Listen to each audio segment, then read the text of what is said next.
Union से खिताब करने जा रहे हैं। काफ़ी अहम खिताब है और लोगों की काफ़ी तादाद भी इस वक्त यहाँ पर मौजूद है जो कि डोनाल्ड ट्रंप से मुलाकात कर रही है और आज इस स्पीच के लिए वो यहाँ पर आए हैं। ईरान अमेरिका मुज़ाकरात की बात की जाएगी, इमिग्रेंट्स, कवानीन और टैरिफ जंग पर बात की जाएगी कि टैरिफ कितना होगा किस मुल्क पर और इसका फ्यूचर क्या होगा, अमेरिका ईरान मुज़ाकरात का फ्यूचर क्या होगा और इमिग्रेंट्स कवानीन का फ्यूचर क्या होने जा रहा है। इस पर अमेरिकी सदर अभी कुछ ही देर में खिताब में बताएंगे। स्टेट ऑफ यूनियन वो इस वक्त पहुंच चुके हैं। आर्मी के भी काफ़ी लोग वहां पर मौजूद हैं, टॉप जनरल्स वहां पर मौजूद हैं, उनकी काबीना के लोग वहां पर मौजूद हैं और काफ़ी लोग वहां पर इस वक्त मौजूद हैं। अभी डाइस की तरफ वो जा रहे हैं और कुछ ही देर में उनका खिताब भी शुरू होगा। स्टेट ऑफ यूनियन में वो खिताब करने के लिए पहुंच चुके हैं अमेरिकी सदर डोनाल्ड ट्रंप और आज काफ़ी मुल्कों की नज़रें अमेरिकी सदर के इस खिताब पर मुनहतज है और अहम निकात आज वो सामने रखने जा रहे हैं। ईरान अमेरिका मुज़ाकरात की बात करेंगे, इमिग्रेंट्स, कवानीन और टैरिफ जंग पर कुछ बातचीत होगी और इसका फ्यूचर क्या होने जा रहा है, ईरान और अमेरिका का मुज़ाकरात का फ्यूचर क्या होगा, इस पर भी अमेरिकी सदर अभी कुछ ही देर में खिताब में बताएंगे। अमेरिकी फ़ौजी जर्नल, काफ़ी बड़े रैंक के ऑफिसर भी वहाँ पर मौजूद हैं, उनके काबीना के लोग भी वहाँ पर मौजूद हैं और ये डाइस के सामने अमेरिकी सदर अभी फ़ोटोशूट करवा रहे हैं और अभी कुछ ही देर में वो खिताब करने जा रहे हैं स्टेट ऑफ यूनियन में और काफ़ी अहम खिताब है जिसके लिए लोगों की काफ़ी तादाद यहाँ पर मौजूद है। आर्मी के लोगों की बात की जाए, उनके काबीना के लोगों की बात की जाए तो काफ़ी तादाद में वो यहाँ पर मौजूद है स्टेट ऑफ यूनियन में। अमेरिकी सदर अभी कुछ ही देर में खिताब करने जा रहे हैं और ये मनाज़र भी आप समा की स्क्रीन पर देख रहे हैं और काफ़ी लोगों की नज़रें आज इस चीज़ पर मरकूज़ हैं कि डोनाल्ड ट्रंप आज क्या फ़ैसला करने जा रहे हैं और अहम निकात हैं जिन पर आज अमेरिकी सदर बात करेंगे। अरकान पार्लियामेंट की बात करें और अमेरिकी फ़ौज के बड़े टॉप के जनरल्स भी इस वक्त यहाँ पर मौजूद हैं स्टेट ऑफ यूनियन में, जहाँ पर अभी कुछ ही देर बाद अमेरिकी सदर खिताब करने जा रहे हैं और लोगों की काफ़ी तादाद इस वक्त उनसे मुलाकात के लिए वहाँ पर मौजूद है जो कि इंतज़ार कर रहे हैं डोनाल्ड ट्रंप की स्पीच का। डाइस के सामने वो इस वक्त मौजूद हैं और फ़ोटो सेशन भी हो रहा है और अभी कुछ ही देर में डोनाल्ड ट्रंप इजहार ख्याल करेंगे और बताएंगे कि उनका अगला लाया अमल मुख्तलिफ पॉइंट्स को लेकर क्या है। अपने नाज़रीन को बता रहे हैं कि स्टेट ऑफ द यूनियन खिताब के लिए अमेरिकी सदर डोनाल्ड ट्रंप यहाँ पर पहुँच चुके हैं और अभी कुछ ही देर में वो खिताब करने लगे हैं जिसमें वो मुख्तलिफ पॉइंट्स पर गुफ्तगू करेंगे जिसके लिए लोगों की काफ़ी तादाद इस वक्त वहाँ पर मौजूद है और उनके अरकान और अरकान असम्बली और काफ़ी लोग यहाँ पर मौजूद हैं।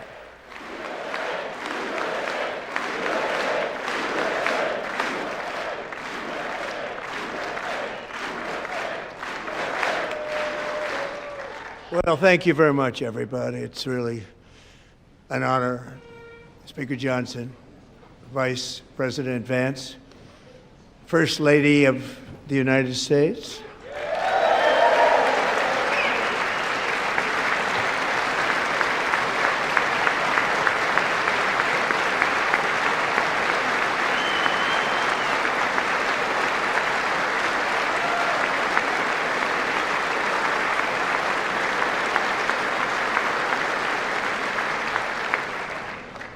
Second Lady of the United States.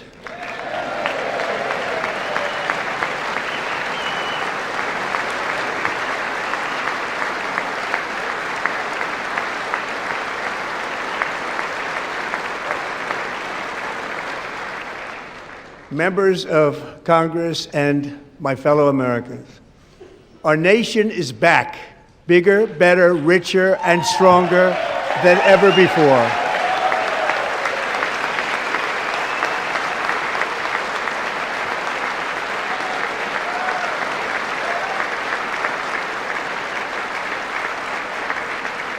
Less than 5 months from now, our country will celebrate an epic milestone in American history, the 250th anniversary of our glorious American independence.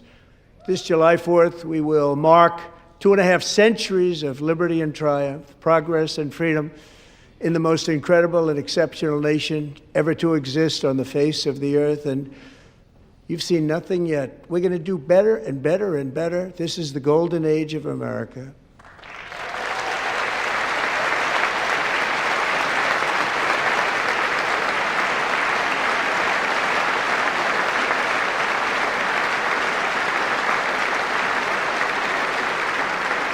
When I last spoke in this chamber 12 months ago, I had just inherited a nation in crisis with a stagnant economy, inflation at record levels, a wide open border, horrendous recruitment for military and police, rampant crime at home, and wars and chaos all over the world.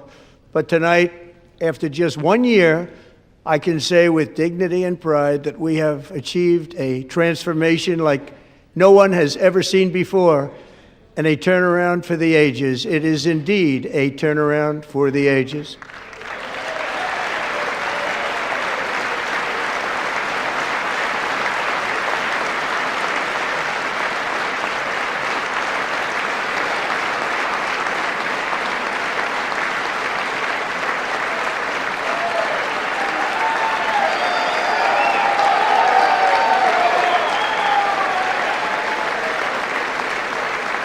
And we will never go back to where we were just a very short time ago. We're not going back.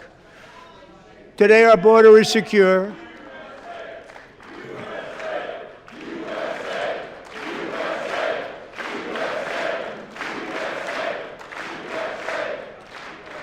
Thank you. Today, our border is secure. Our spirit is restored. Inflation is plummeting. Incomes are rising fast. The roaring economy is roaring like never before, and our enemies are scared, our military and police are stacked, and America is respected again, perhaps like never before.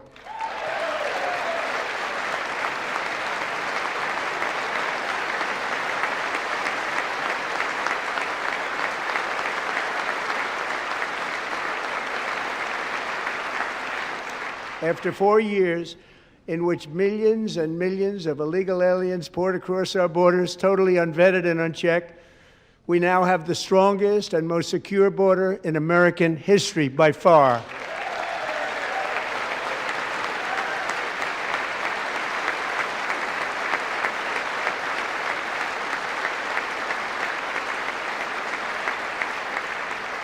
In the past 9 months, 0 illegal aliens have been admitted to the United States.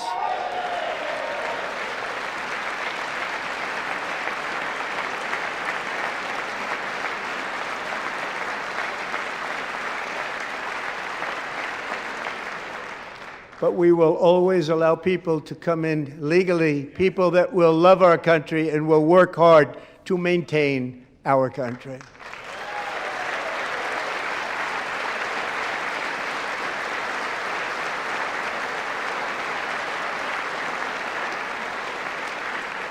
The flow of deadly fentanyl across our border is down by a record 56% in 1 year.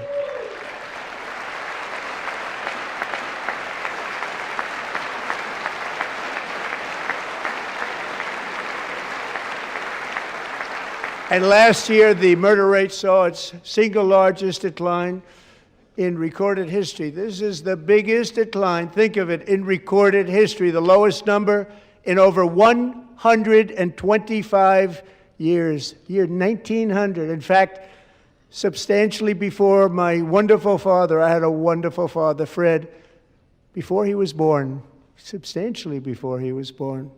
That's a long time ago. He wouldn't like me to say that, but that's a long time ago.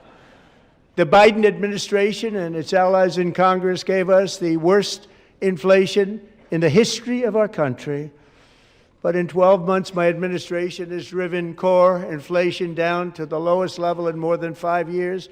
And in the last 3 months of 2025, it was down to 1.7%.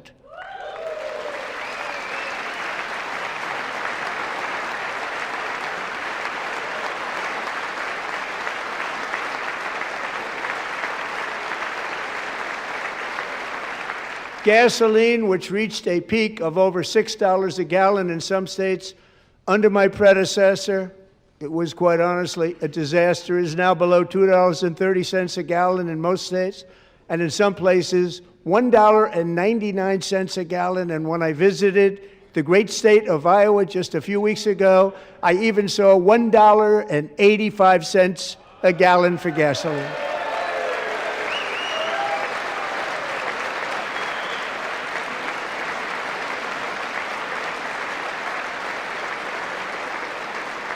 Mortgage rates are the lowest in 4 years and falling fast, and the annual cost of a typical new mortgage is down almost $5,000 just since I took office. 1 year.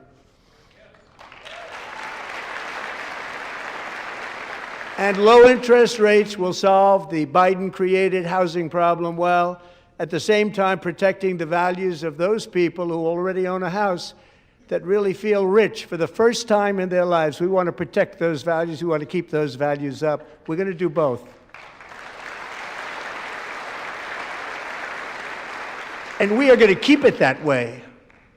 The stock market has set 53 all-time record highs since the election. Think of that, 1 year. Boosting pensions, 401ks, and retirement accounts for the millions and millions of Americans. They're all gaining. Everybody's up, way up. In 4 long years, the last administration got less than $1 trillion in new investment in the United States. And when I say less, substantially less. In 12 months, I secured commitments for more than $18 trillion pouring in from all over the globe.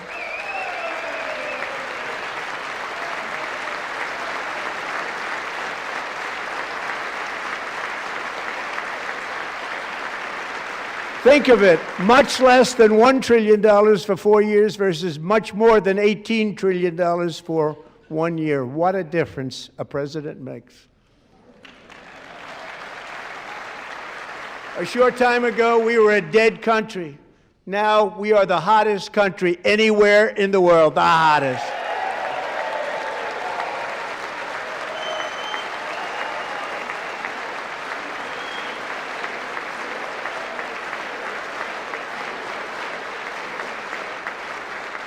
As thousands of new businesses are forming and factories, plants, and laboratories are being built, we have added 70,000 new construction jobs in just a very short period of time. It's getting bigger and bigger and stronger.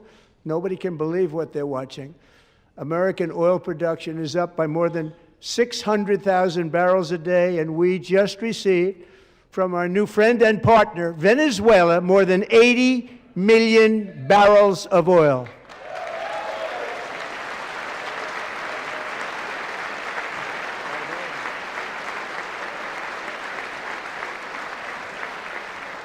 American natural gas production is at an all-time high because I kept my promise to drill, baby, drill.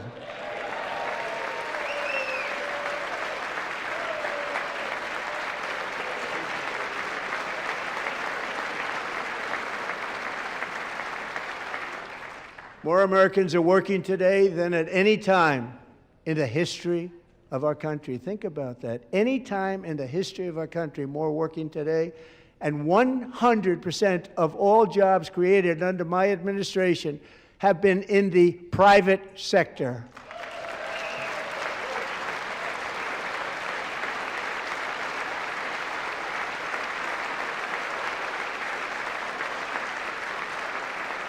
We ended DEI in America.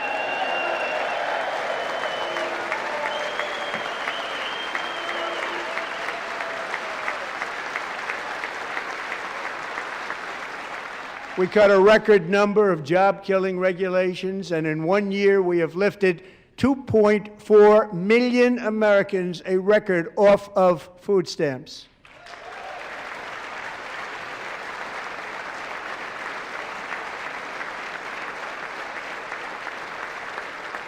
And for all of these reasons, I say tonight, members of Congress, the state of our union is strong.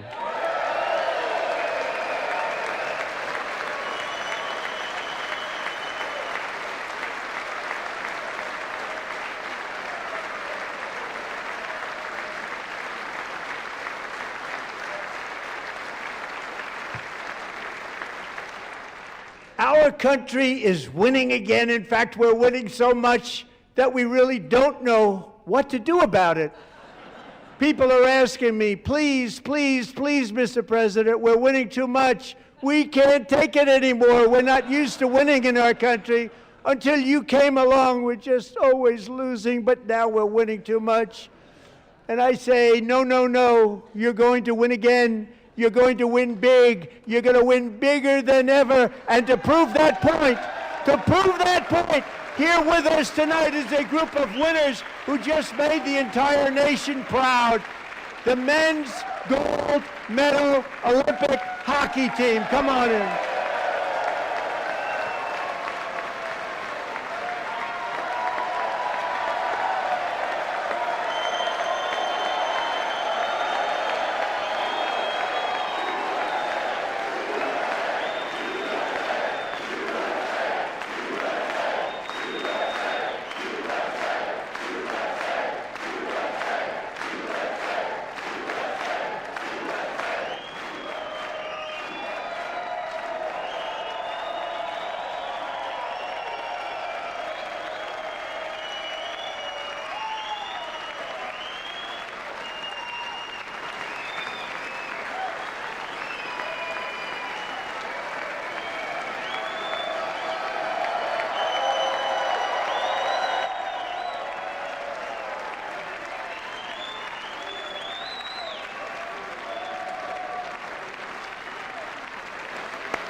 Go ahead.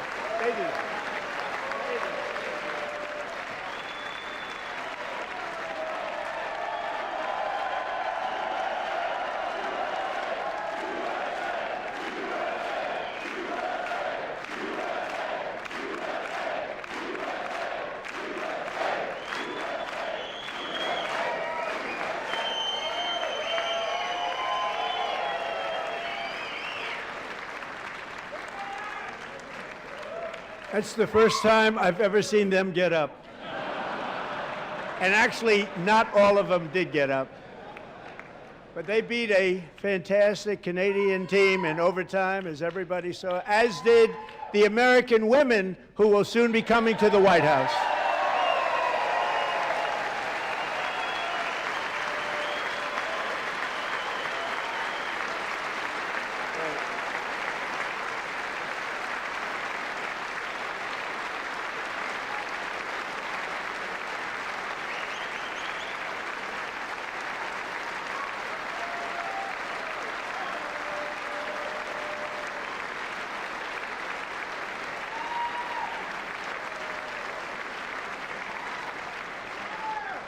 They were in the Oval Office before, and I just want to say a second very big congratulations to Team USA. But I have to say that, and I told them this, and we took a vote of the team. I said, anybody votes no, I'm not doing it. So they stood there, and they weren't about to say no, because I've never seen a goaltender play as well as goalie Connor Hellebuck.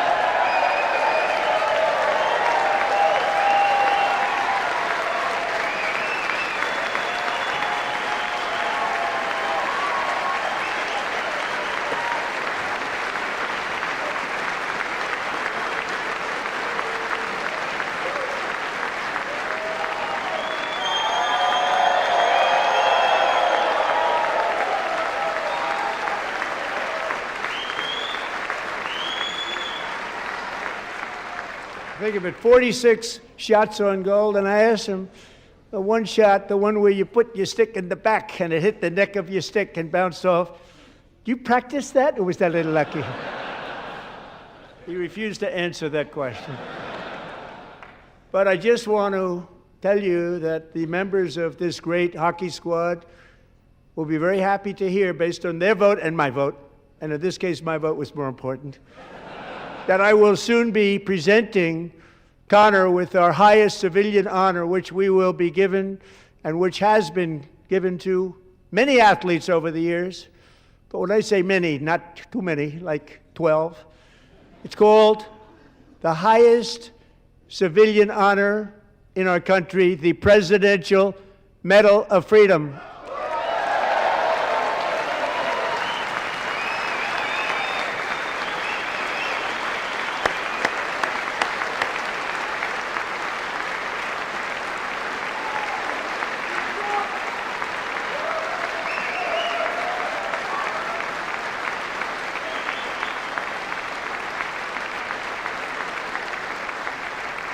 Great athletes have gotten that, very great, the best, and I thought he deserved it. And I did take a vote, every single one of them. I said, I'm not giving it if anybody goes no, and every single one of them rapidly put up their hand.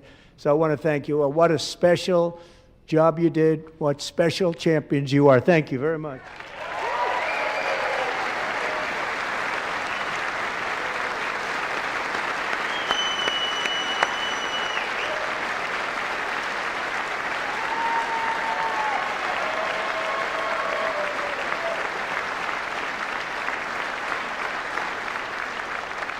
I'm also pleased to say that the next time the Olympic torch is lit, it will be here in America for the 2028 Olympics, and it's the summer version right in Los Angeles. We're going to do a good job in Los Angeles.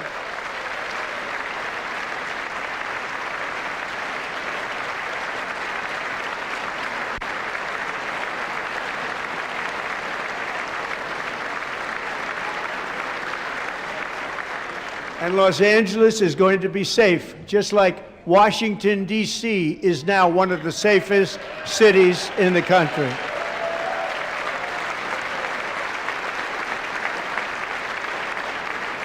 And this year, and I must say I got them both. I got them in my first term, and I was disappointed because I didn't think I'd be the president when this happened. But strange things took place. And now I've got them because I got the Olympics and I got the 2026 FIFA World Cup, and I wanted to claim the 250th, but I didn't get away with that one. I couldn't claim that one for myself. But we're getting the World Cup, so we have the World Cup and the Olympics coming, and that is exciting news.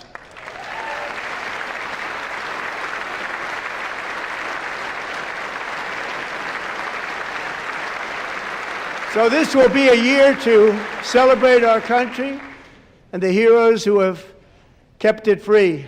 Men like Buddy Taggart. At age 17, Buddy volunteered to defend America in World War II, serving in the Pacific under the great General Douglas MacArthur. He fought bravely in the famous Battle of Manila, worked so hard. He was badly wounded and almost killed by enemy machine guns in Luzon. And 81 years ago this month, he liberated the largest internment camp in the Philippines, one of the largest anywhere in the world. But he earned many honors, including a Purple Heart and a Bronze Star, came home, started a family, and tonight he is in the gallery looking forward to July 4th, 2026, his 100th birthday.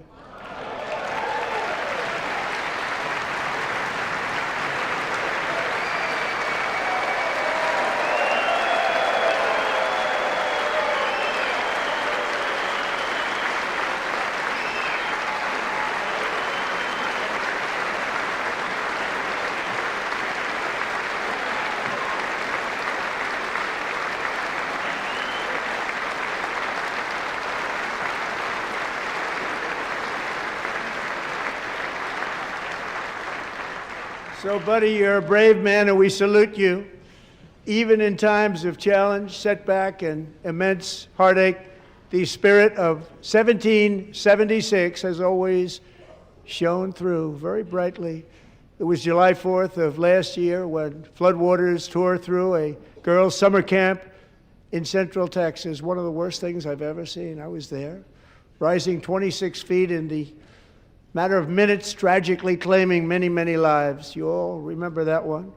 As the waters threatened to sweep her away, 11-year-old Millie Kate McClelland closed her eyes and prayed to God.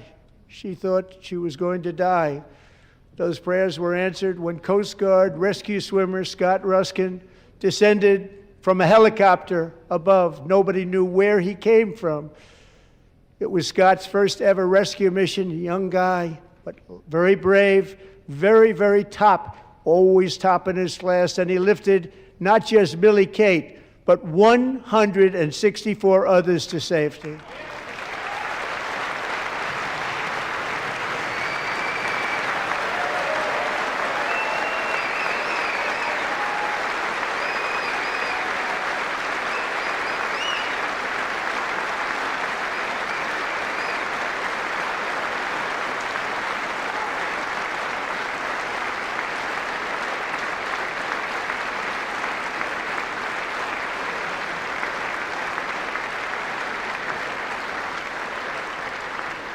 People watched Scott from a distance, and they couldn't believe what they were seeing. The winds were blowing, the rain was pouring, everything was going, and that rapid water, nobody's ever seen anything like it. They said, wow, that's something. Tonight, Scott and Millie Kate are here together, reunited for the very first time. Thank you, Scott, Millie Kate.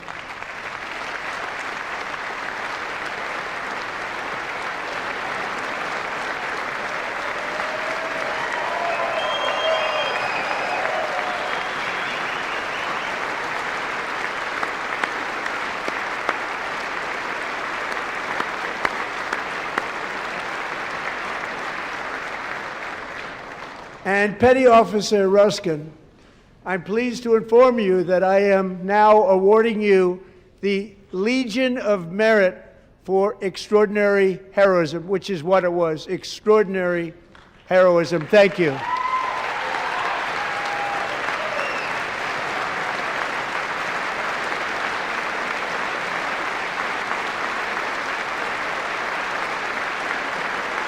And I'd like to have the military aide to please come down and take care of the service. Military aide, thank you very much. Take care of that very important service. Thank you very much.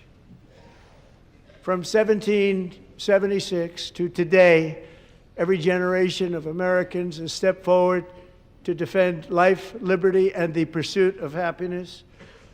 And they're really doing it for the next generation. But now it's our turn. Together we're building a nation where every child has the chance to reach higher and go further, where government answers to the people, not the powerful, and where the interests of hardworking American citizens are always our first and ultimate concern. That is the debt we owe to the heroes who came before us, and that is the promise we must keep to America for our 250th year. Last year, I urged this Congress to begin the mission by passing the largest tax cuts in American history, and our Republican majorities delivered so beautifully. Thank you, Republicans.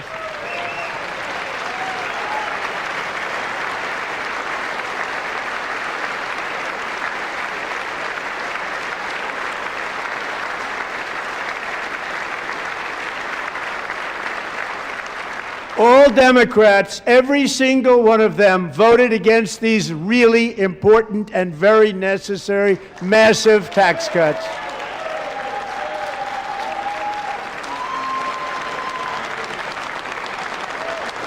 They wanted large-scale tax increases to hurt the people instead. But we held strong, and with the great, big, beautiful bill, we gave you no tax on tips, no tax on overtime, and no tax on Social Security for our great seniors.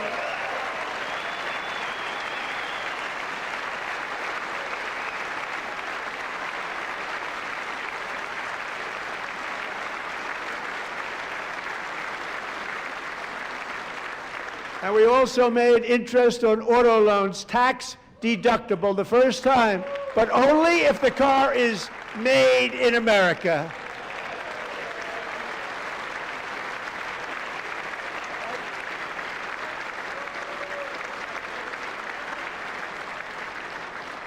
Recently in Pennsylvania, I met Megan Hemhauser, a devoted mom who's homeschools her children, beautiful, 2 children, during the day while waiting tables at night as her husband works overtime operating very heavy equipment. Megan is here this evening, and she's happy to tell you that she is so much richer because with no tax on tips, no tax on overtime, and our expanded child tax credit done again by Republicans, Megan and her husband will take home more than $5,000 extra just for the year, cutting her tax bill in more than half.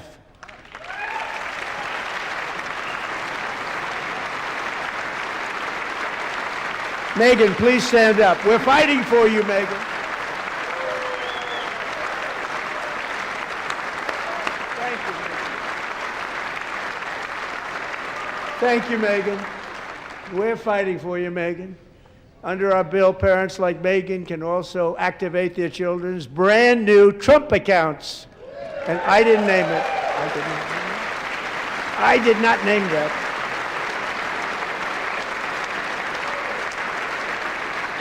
Nobody believes me, but I did not name it. It was named by a very tall man sitting right there in the third row.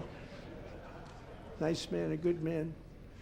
Tax-free investment accounts for every American child. This is something that's so special and has taken off and gone through the roof. Millions will be pre-funded courtesy of the U.S. Treasury and private individuals like Michael and Susan Dell, who have donated $6.25 billion to fund the Trump accounts for 25 million American children. They're great people.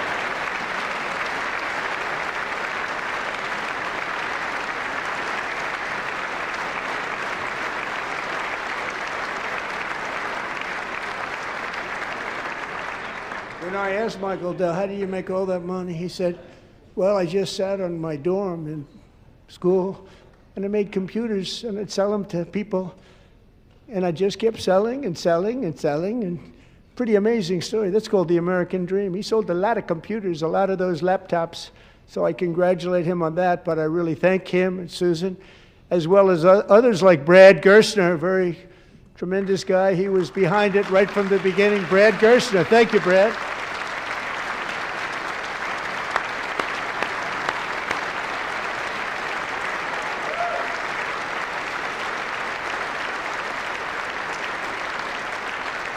So with modest additional contributions, these young people's accounts could grow to over $100,000 or more by the time they turn 18. Think of it, how much money is that for somebody that started with nothing? Over 100,000, could be much more than that.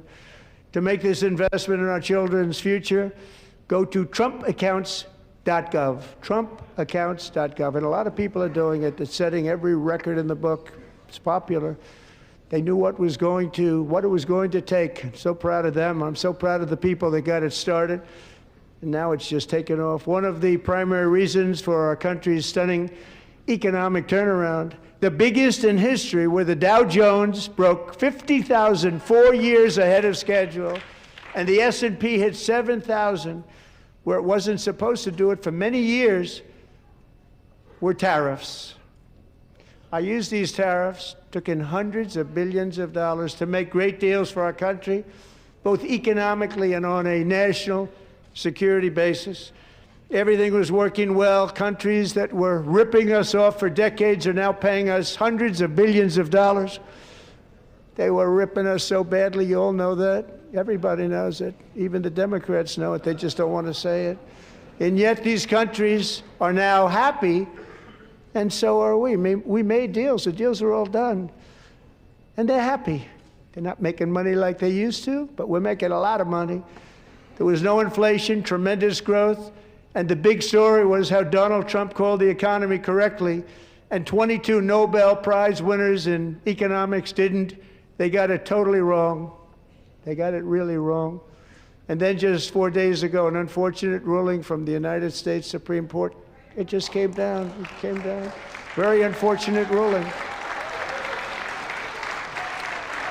But the good news is that almost all countries and corporations want to keep the deal that they already made, right, Scott? Knowing that the legal power that I, as president, have to make a new deal could be far worse for them, and therefore they will continue to work along the same successful path that we had negotiated before the Supreme Court's unfortunate involvement. So despite the disappointing ruling, these powerful country-saving, it's saving our country, the kind of money we're taking in, peace-protecting. Many of the wars I settled was because of the threat of tariffs. I wouldn't have been able to settle them without. Will remain in place under fully approved and tested alternative legal statutes. And they have been tested for a long time. They're a little more complex, but they're actually probably better, leading to a solution that will be even stronger than before. Congressional action will not be necessary. It's already time-tested and approved. And as time goes by, I believe the tariffs paid for by foreign countries will, like in the past, substantially replace the modern-day system of income tax, taking a great financial burden off the people that I love.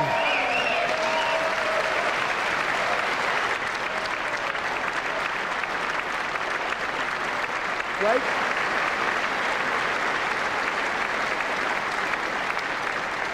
Moving forward, factories, jobs, investment, and trillions of dollars will continue pouring into the United States of America because we finally have a president who puts America first. I put America first.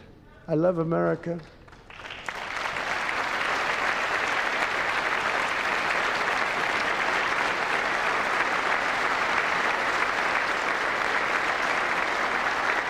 For decades before I came along, we had the exact opposite. From trade to healthcare, from energy to immigration, everything was stolen and rigged in order to drain the wealth out of the productive, hardworking people who make our country great, who make our country run. Under Biden and his corrupt partners in Congress and beyond, it reached a breaking point with the Green New scam, open borders for everyone. They poured in by the millions and millions from prisons, from mental institutions. They were murderers, 11,888 murders. They came into our country. You allowed that to happen. And record-setting inflation that cost the typical family $34,000 in just a speck of time. Now the same people in this chamber who voted for those disasters suddenly use the word affordability, a word, they just used it. Somebody gave it to them, knowing full well that they caused and created the increased prices that all of our citizens had to endure. You caused that problem. You caused that problem.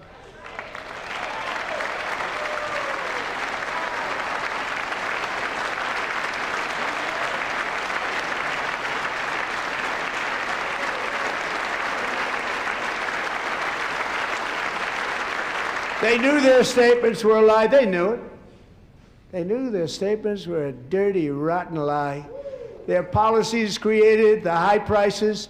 Our policies are rapidly ending them. We are doing really well. Those prices are plummeting downward.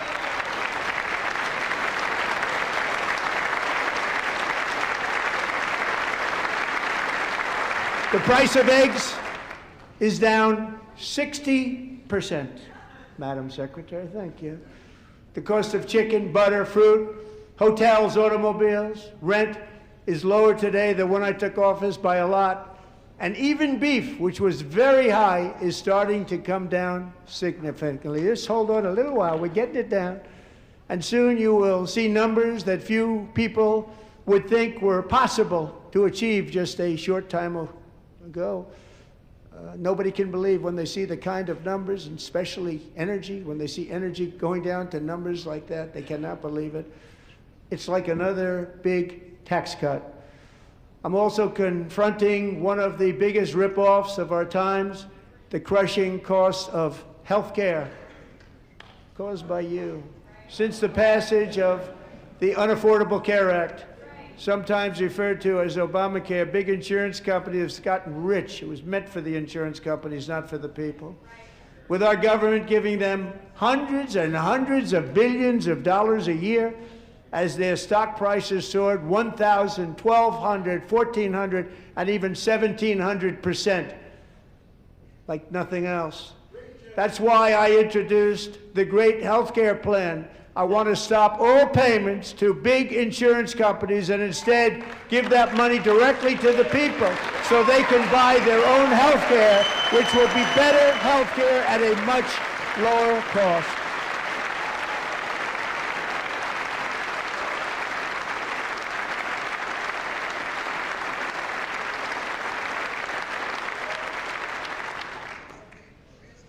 In addition, my plan requires maximum price transparency. That's a big deal.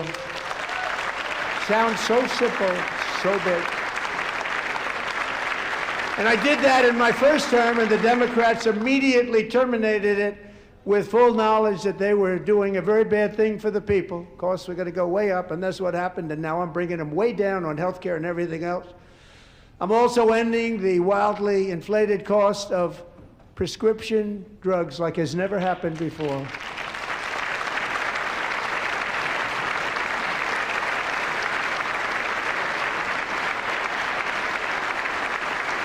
Other presidents tried to do it, but they never could. They tried.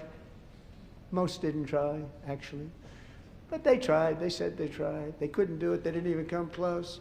They were all talk and no action, but I got it done. Under my just enacted most favored nation agreements, Americans who have for decades paid by far the highest prices of any nation anywhere in the world for prescription drugs will now pay the lowest price anywhere in the world for drugs. Anywhere, the lowest price.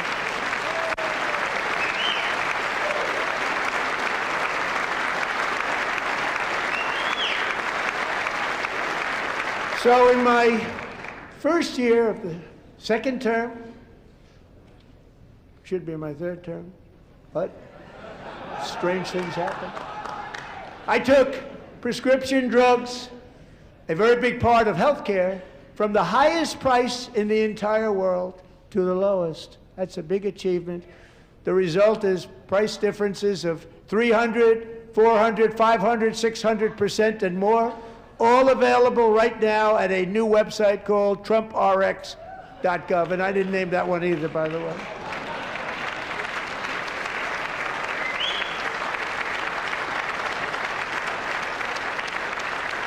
And here tonight is the very first customer ever to get that big discount, and it is big, Catherine Rayner. For 5 years, she and her husband have struggled with infertility, and they turned to IVF. One drug has been costing Catherine $4,000 to purchase, but a few weeks ago, she logged onto the TrumpRx website and got that same drug that cost $4,000, got it for under $500. A reduction of much more, actually, than $3,500. Catherine, we are all praying for you, and you're going to be a great mom.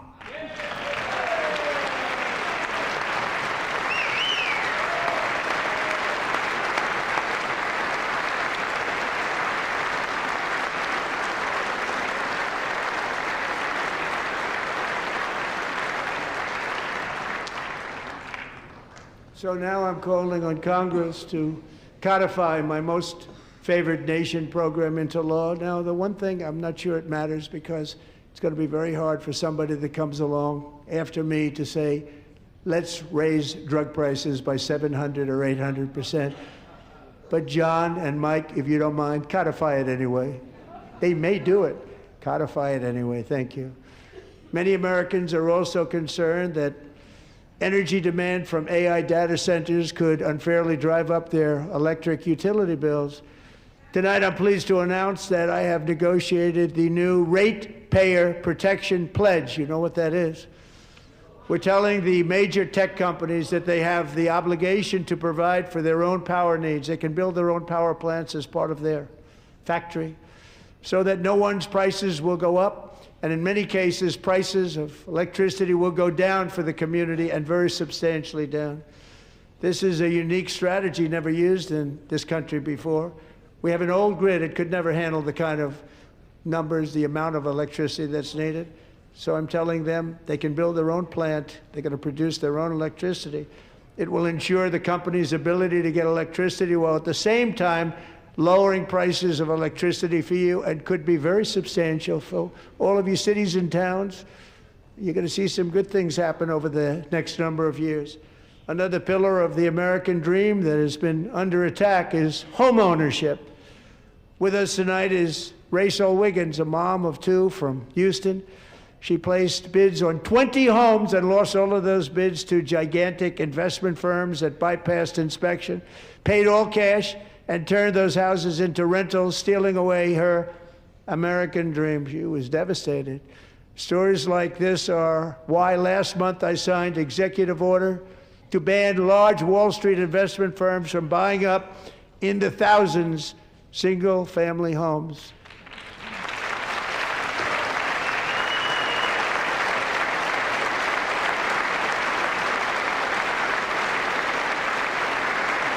And now I'm asking Congress to make that ban permanent, because homes for people, really, that's what we want. We want homes for people, not for corporations. Corporations are doing just fine. Raysel, thank you very much. Good luck with your home. You'll get one soon.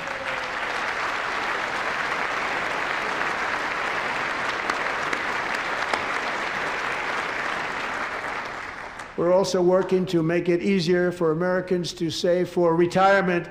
And under this administration, we will always protect Social Security and Medicare. They are not protecting it for our seniors. We will always protect Social Security, Medicare, Medicaid.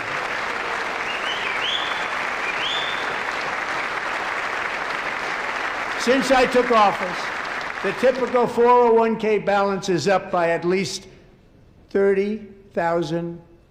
That's a lot of money. We have millions and millions of people, because the stock market has done so well, setting all those records. Your 401ks are way up. Yet half of all of working Americans still do not have access to a retirement plan with matching contributions from an employer.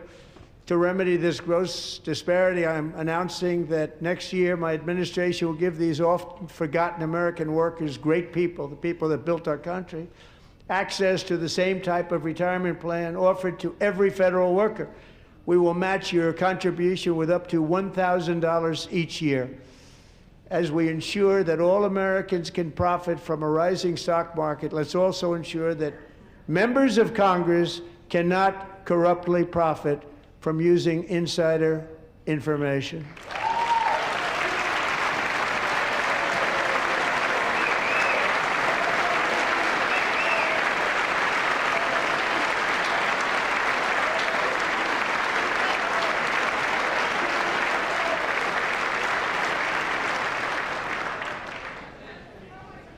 They stood up for that. I can't believe it. I can't believe it. Did Nancy Pelosi stand up if she's here? Doubt it. Pass the Stop Insider Trading Act without delay.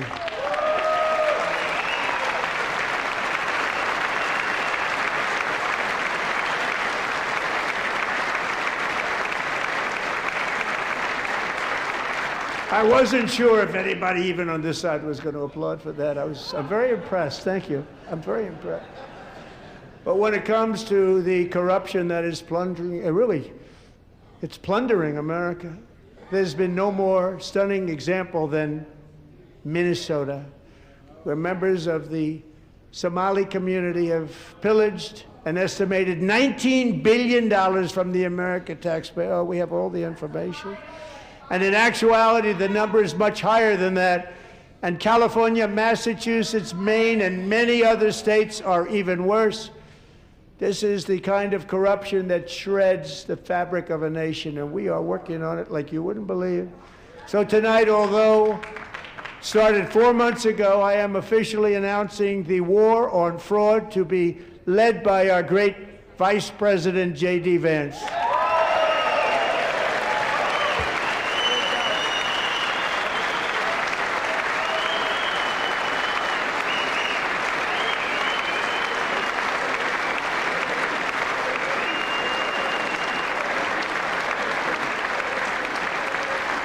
We'll get it done. And if we're able to find enough of that fraud, we will actually have a balanced budget overnight. It'll go very quickly. That's the kind of money you're talking about. We'll balance our budget. The Somali pirates who ransacked Minnesota remind us that there are large parts of the world where bribery, corruption, and lawlessness are the norm, not the exception. Importing these cultures through unrestricted immigration and open borders brings those problems right here to the USA. And it is the American people who pay the price in higher medical bills, car insurance rates, rent, taxes, and perhaps most importantly, crime. We will take care of this problem. We're going to take care of this problem. We are not playing games. Delilah.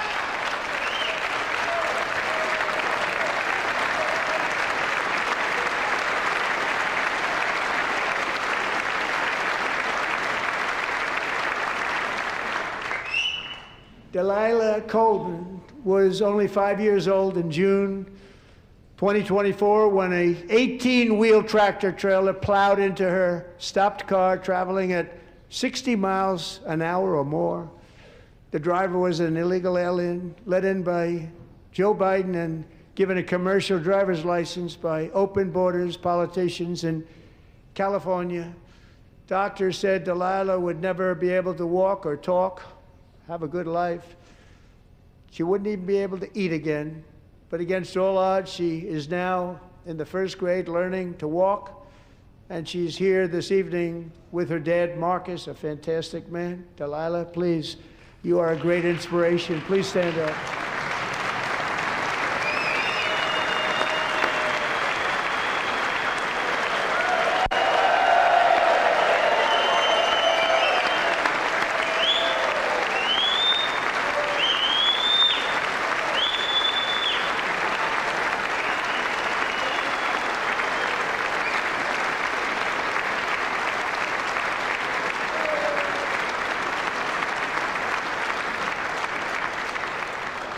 Thank you, Delilah.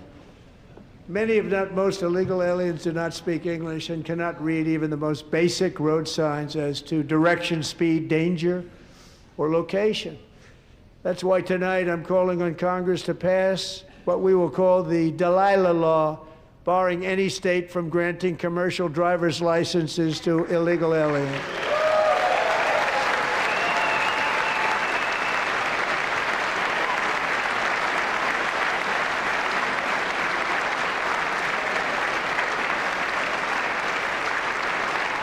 And yesterday, as you probably saw at the White House, I hosted a ceremony with Americans who lost their treasured loved ones to the scourge of illegal immigration. People came into our country, how we allowed this to happen with our open borders. These are the angel moms and families that for decades our government betrayed and our media totally ignored. It was terrible. Hard to believe, actually.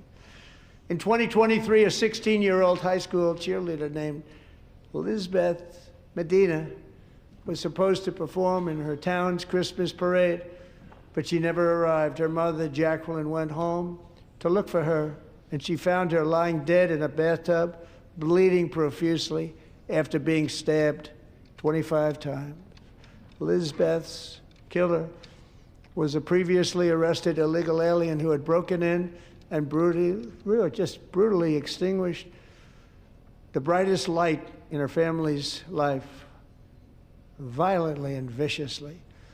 Her heartbroken mother is in the gallery to remind everyone in this chamber exactly why we are deporting illegal alien criminals to our country at record numbers, and we're getting them the hell out of here fast. We don't want them.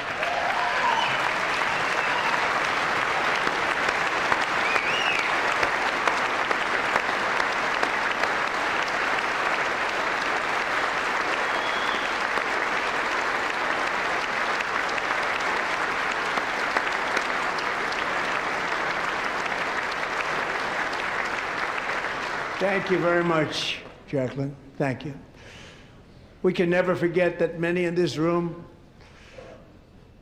not only allowed the border invasion to happen before I got involved, but indeed they would do it all over again if they ever had the chance. If they ever got elected, they would open up those borders to some of the worst criminals anywhere in the world. The only thing standing between Americans and a wide open border right now is President Donald J. Trump and our great Republican patriots in Congress. Thank you. Thank you.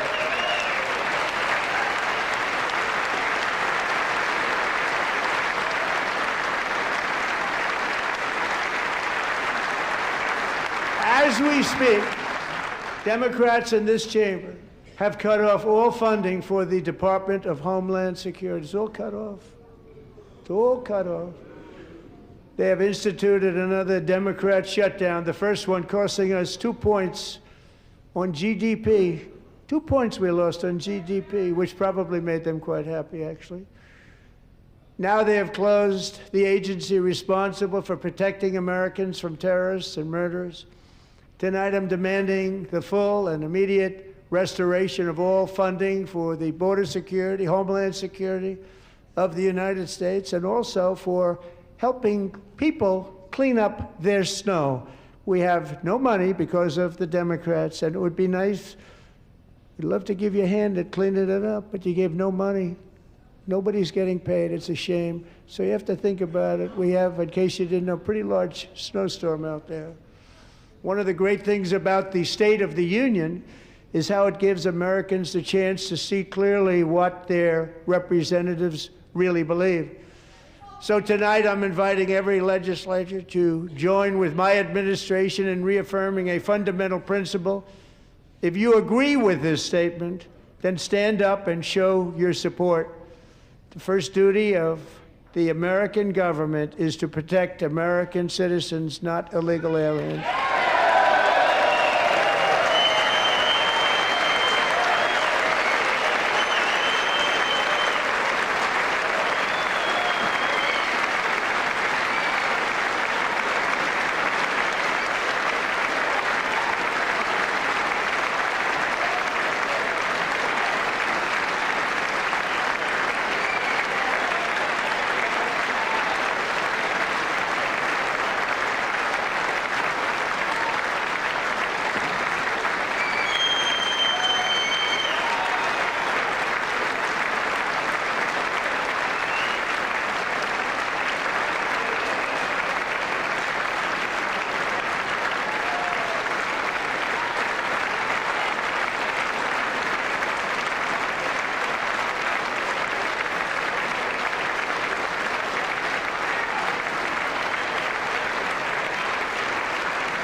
Isn't that a shame? You should be ashamed of yourself not standing up.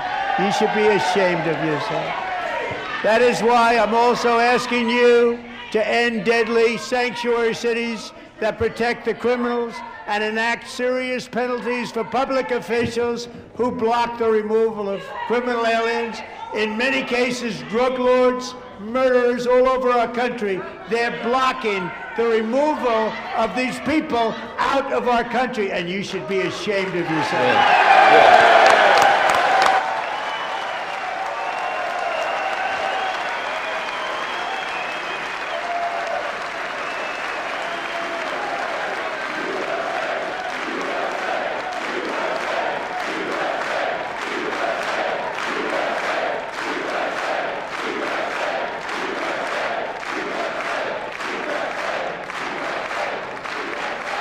And perhaps most importantly, I'm asking you to approve the Save America Act.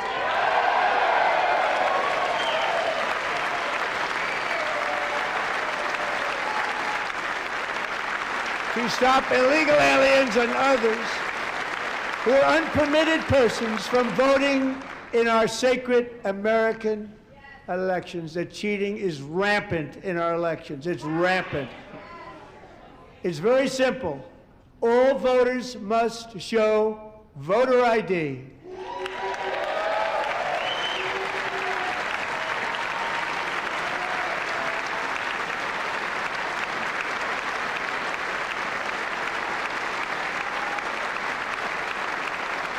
All voters must show proof of citizenship in order to vote.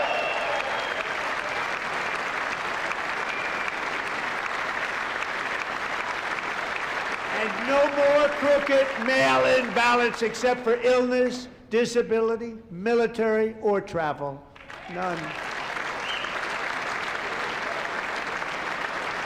And this should be an easy one. And by the way, it's polling at 89%, including Democrats. 89%.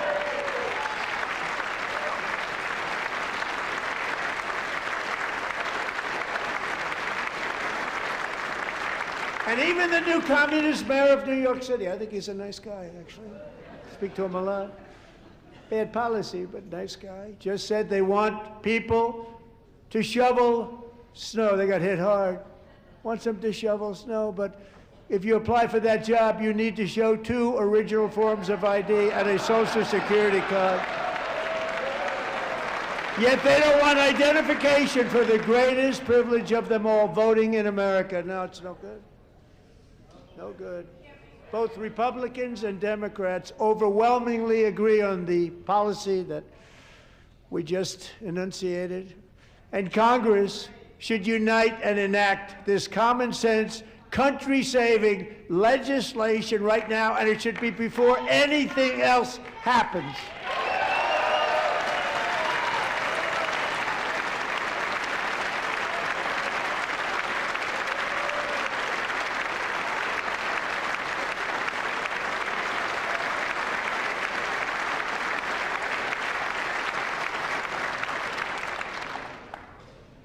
And the reason they don't want to do it, why would anybody not want voter ID? One reason, because they want to cheat. There's only one reason. They make up all excuses. They say it's racist. They come up with things, you almost say, what imagination they have. They want to cheat, they have cheated, and their policy is so bad that the only way they can get elected is to cheat. And we're going to stop it. We have to stop it, John.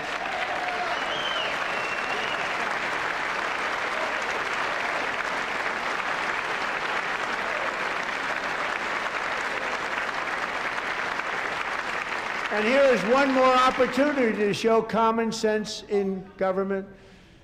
In the gallery tonight are Sage Blair and her mother, Michelle.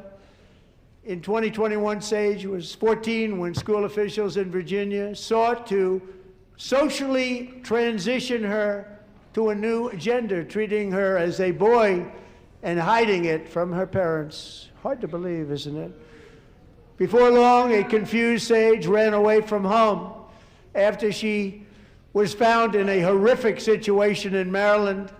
A left-wing judge refused to return Sage to her parents because they did not immediately state that their daughter was their son. Sage was thrown into an all-boys state home and suffered terribly for a long time. But today, all of that is behind them because Sage is a proud and wonderful young woman with a full-ride scholarship to Liberty University. Sage and Michelle, please stand up.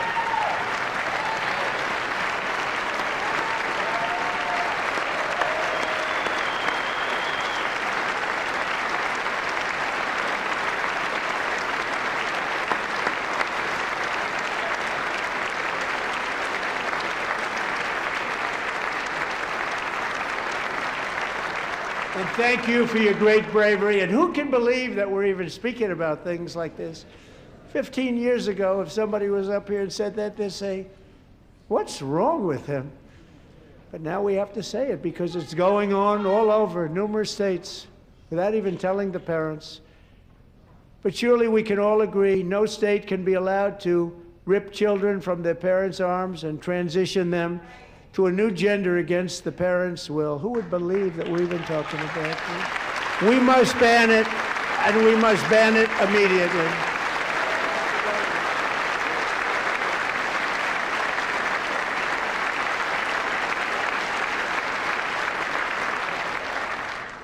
Look, nobody stands up. These people are crazy, I'm telling you. They're crazy.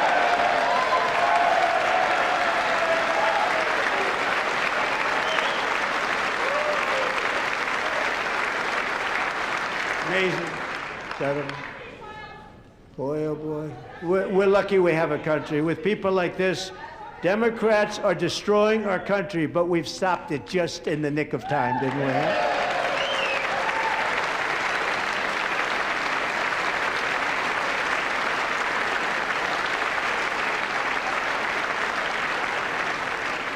No one cares more about protecting America's youth than our wonderful First Lady, now a movie star. She's a movie star. Can you believe it? Who would have believed that?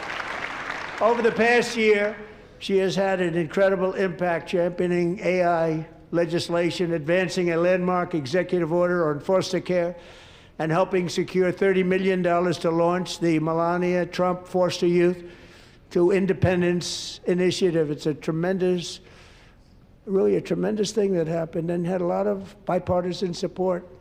She gets much better bipartisan support than I do. I get none. She gets a lot. Someday you're going to have to tell me how you did that. And students and educators in every state have joined the First Lady's efforts in the presidential AI challenge, keeping America's next generation positioned to succeed and strongly succeed in the future. Tonight, we welcome two young people whose lives reflect the First Lady's impact, Sierra Burns and Everest Nevermont. Thank you both, and Melania, thank you. I know how hard you worked on it. Thank you very much.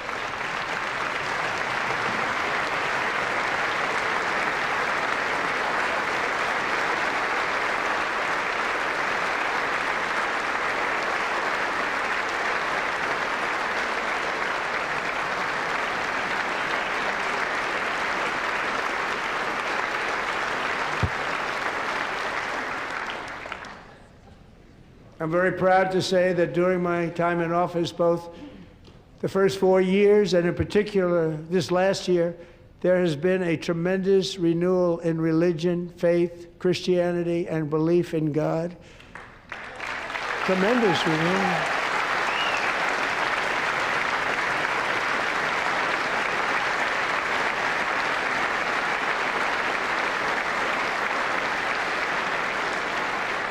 This is especially true among young people, and a big part of that had to do with my great friend, Charlie Kirk, a great guy, great man.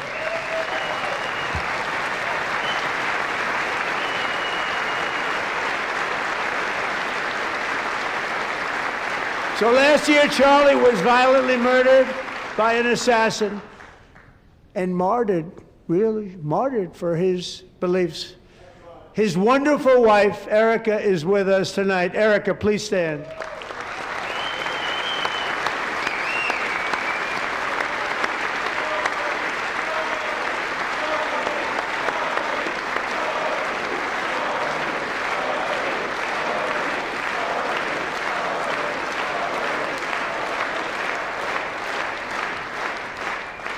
Thank you, Erica.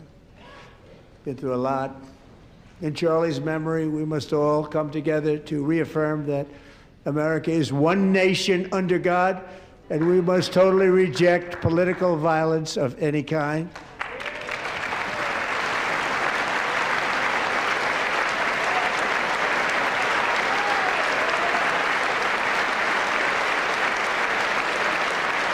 We love religion, and we love bringing it back, and it's coming back at levels that nobody actually thought possible. It's really a beautiful thing to see.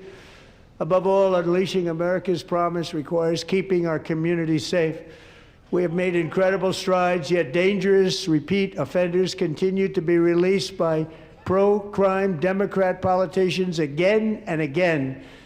We are honored to be joined tonight by a woman who's been through hell, Anya Zarutska. In 2022, she and her beautiful daughter, so beautiful, what a beautiful young woman, Irina, fled war-torn Ukraine to live with relatives near Charlotte, North Carolina. And by the way, what's going on with Charlotte? Last summer, 23-year-old Irina was riding home on the train when a deranged monster who had been arrested over a dozen times and was released through no cash bail, stood up and viciously slashed a knife through her neck and body. No one will ever forget. There were people on that train. No one will ever forget the expression of terror on Irina's face as she looked up at her attacker in the last seconds of her life. She died instantly. She had escaped a brutal war only to be slain by a hardened criminal set free to kill in America came in through open borders. Mrs. Zaretsky, tonight I promise you we will ensure justice for your magnificent daughter, Irina.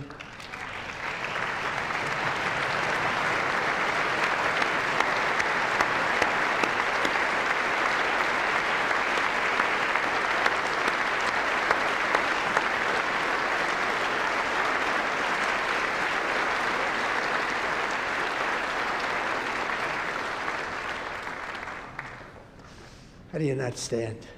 How do you not stand? I'm asking this Congress to pass tough legislation to ensure that violent and dangerous repeat offenders are put behind bars, and importantly, that they stay there.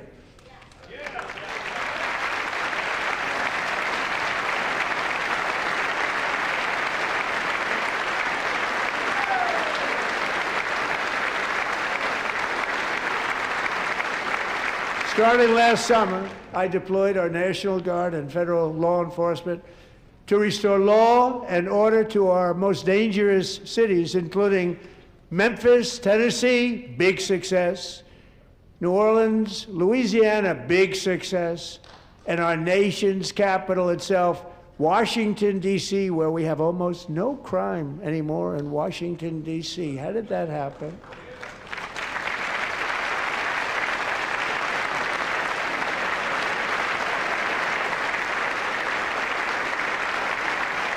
In fact, crime in Washington is now at the lowest level ever recorded, and murders in D.C. this January were down close to 100% from a year ago.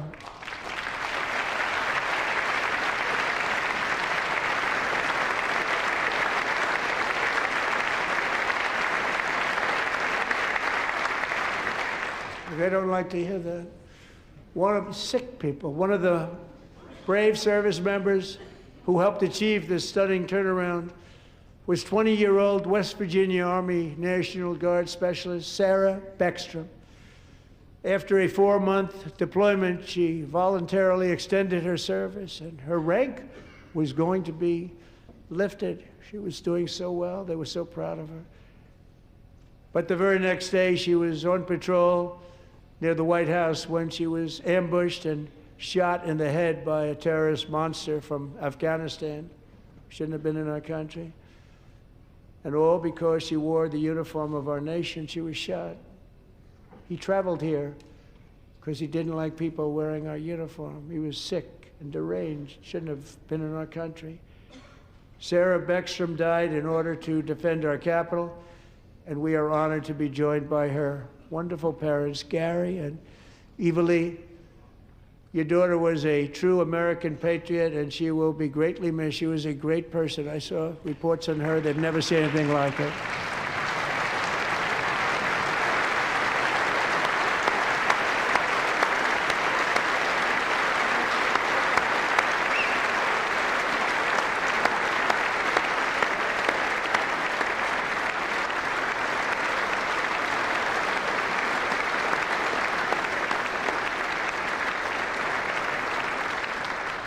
So sorry. Thank you very much. A great young lady. I saw reports that were like, perfect. She was perfect. Serving alongside Sarah that day was Staff Sergeant Andrew Wolf. The terrorist shot Andrew in the head, and no one thought he could possibly make it. The two of them, Sarah and Andrew, both shot violently in the head. Neither was expected to make it. They weren't even given a chance, except his wonderful mother, named Melody, who I spoke to the same night, and she was so positive. The doctors thought that Andrew was gone, but his mother said, no, Mr. President, Andrew will be fine. He's going to make it. I've never seen anything like it. I mean, he was given almost no chance. She said, I have no doubt, sir, he's going to be okay. This was a conversation that I had with her that night, with her son laying helplessly in bed, blood all over. Everybody is praying, she said, sir, he will be okay. The doctors didn't understand what she was saying, and after looking at the results of the damage done, neither did I. She was so strong and conclusive that even Andrew's great father felt she didn't really understand the gravity of the situation. But she turned out to be right. Right, Melanie? She turned out to be right.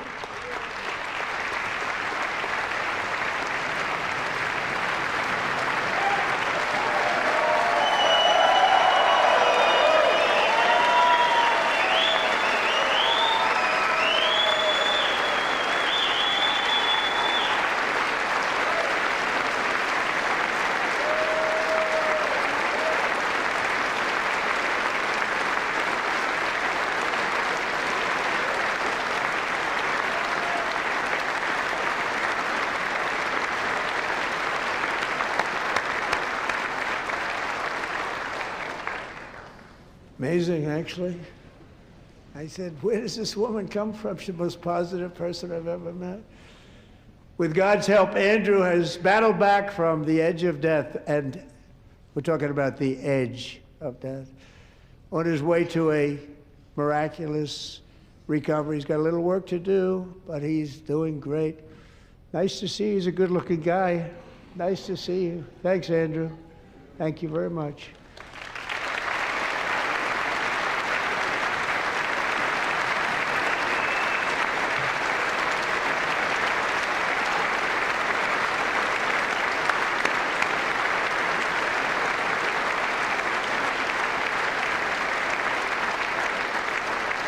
So, Andrew, while you're up, now I'm going to ask a highly respected General James Seward to present Staff Sergeant Andrew Wolf and the great family of Sarah Beckstrom with the award created by our late, great President George Washington himself. It's called the Purple Heart.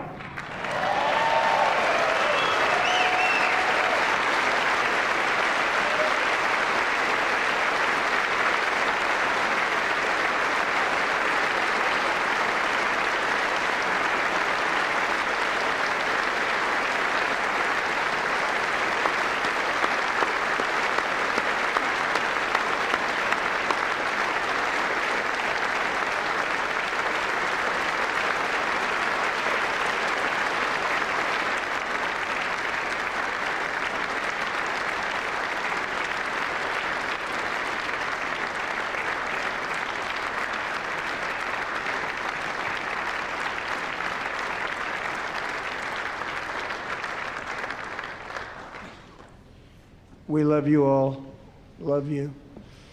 We're proudly restoring safety for Americans at home, and we are also restoring security for Americans abroad. Our country has never been stronger. My first 10 months, I ended 8 wars, including Cambodia. Isn't it funny? Sick people. Cambodia and Thailand, Pakistan and India. Would have been a nuclear war. 35 million people, said the Prime Minister of Pakistan, would have died if it were not for my involvement. Kosovo and Serbia, Israel and Iran, Egypt and Ethiopia, Armenia and Azerbaijan, the Congo and Rwanda, and of course the war in Gaza, which proceeds at a very low level. It's just about there. And I want to thank Steve Witkoff and Jared Kushner for your help. Thank you, Steve. Thank you, Jared.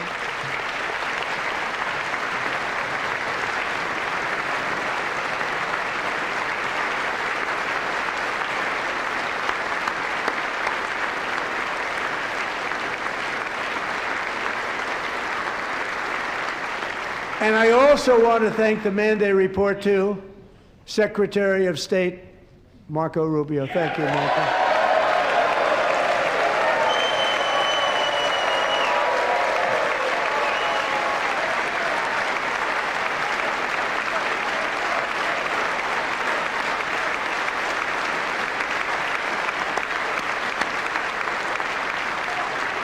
People like you. You know, Marco got 100% of the votes when he was in confirmation. I think our next one was about 54%. And some of the Democrats are now saying, I can't believe we approved that guy. And he said it's an honor that they feel that way, right, Marco? You have done a great job, great Secretary of State. I think he'll go down as the best ever.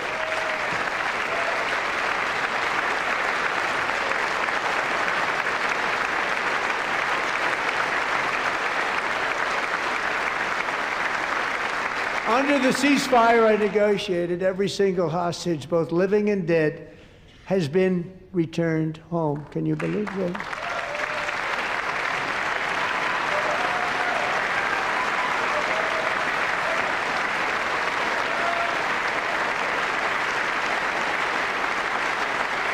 Nobody thought it was possible. Nobody thought that was possible. Both living and dead. And those parents who had a dead son, their boy, they'd always tell me their boy, they wanted him as much as though he were living. That was an amazing period of time. And they came back, and when we got all of the living hostages back, and many, many before them, but I always said those last 20 are going to be very tough, but we got many, many more, hundreds. But I said those last 20 are going to be tough. We got them back. But we only got back 14 or 15 of the dead of the 28. And believe it or not, Hamas worked along with Israel, and they dug and they dug and they dug. It's a tough thing to do, going through bodies all over, passing up 100 bodies sometimes for each one that they found. Tough job. And they finally got it back to 27. And then Steve and Jared, they got it back to 28. They found all 28. Nobody thought that was possible, but we did it. And I remember the family of the 28th. They were so grieved, but they were so happy as it's possible to be. They had their boy back. The mother said, "Sir, we have our boy back." What a period of time that was, but we got them all back. So thank you both very much. Great job.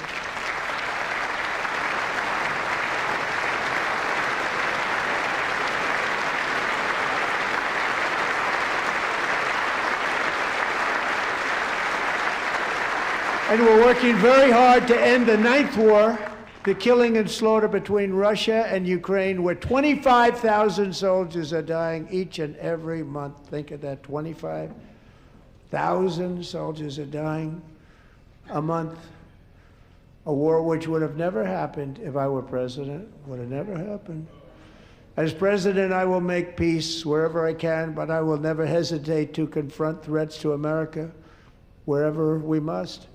That's why in a breakthrough operation last June, the United States military obliterated Iran's nuclear weapons program with an attack on Iranian soil known as Operation Midnight Hammer.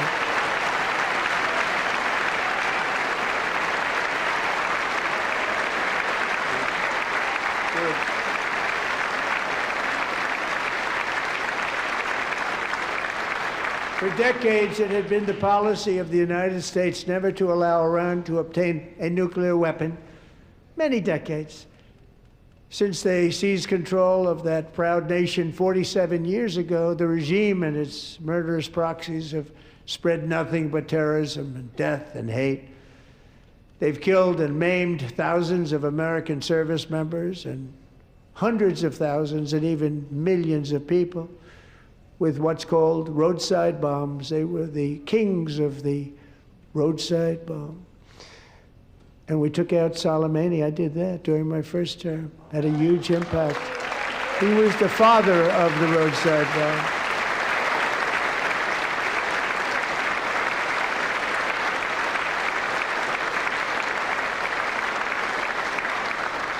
And just over the last couple of months with the protests, they've killed at least, it looks like, 32,000 protests. 32,000 protesters in their own country.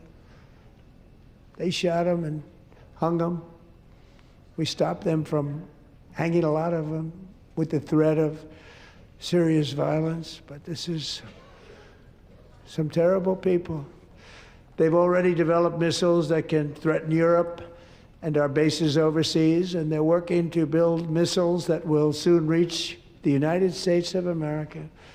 After Midnight Hammer, they were warned to make no future attempts to rebuild their weapons program, and in particular, nuclear weapons. Yet they continue, starting it all over. We wiped it out, and they want to start all over again, and are at this moment again pursuing their sinister ambitions. We are in negotiations with them. They want to make a deal, but we haven't heard those secret words. We will never have a nuclear weapon. My preference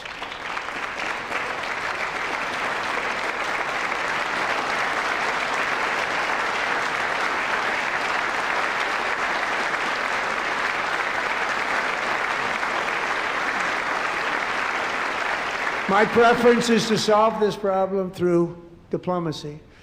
But one thing is certain, I will never allow the world's #1 sponsor of terror, which they are by far, to have a nuclear weapon. Can't let that happen.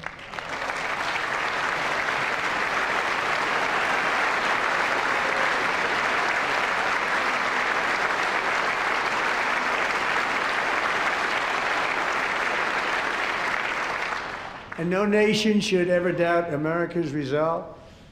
We have the most powerful military on earth. I rebuilt the military in my first term. We're going to continue to do so. Also, we just approved a $1 trillion budget. We have no choice. We have to be strong, because hopefully we will seldom have to use this great power that we built together. It's really called peace through strength, and it's been very, very effective.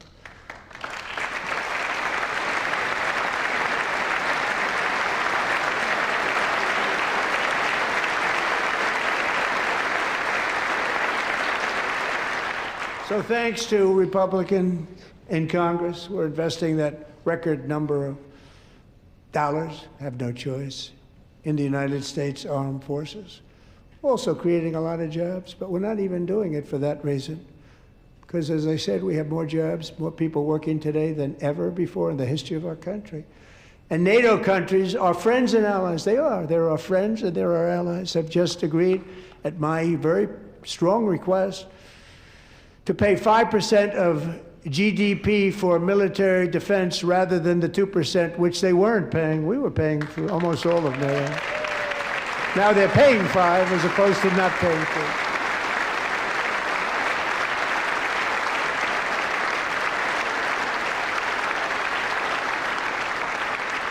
And getting that 5% was something which everyone said would never be done, could not happen. We got it really easily with one meeting.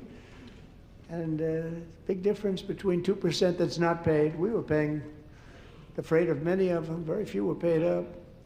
Now 5%, then they're paid.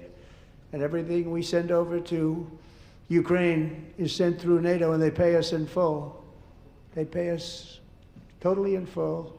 Every branch of our armed forces is setting records for recruitment. This is so exciting. And every service member recently.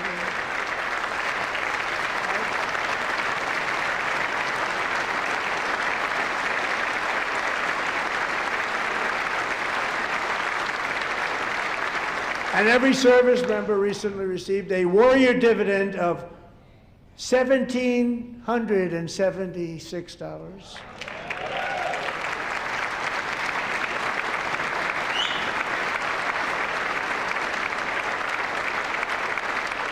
You know, they put it on my desk.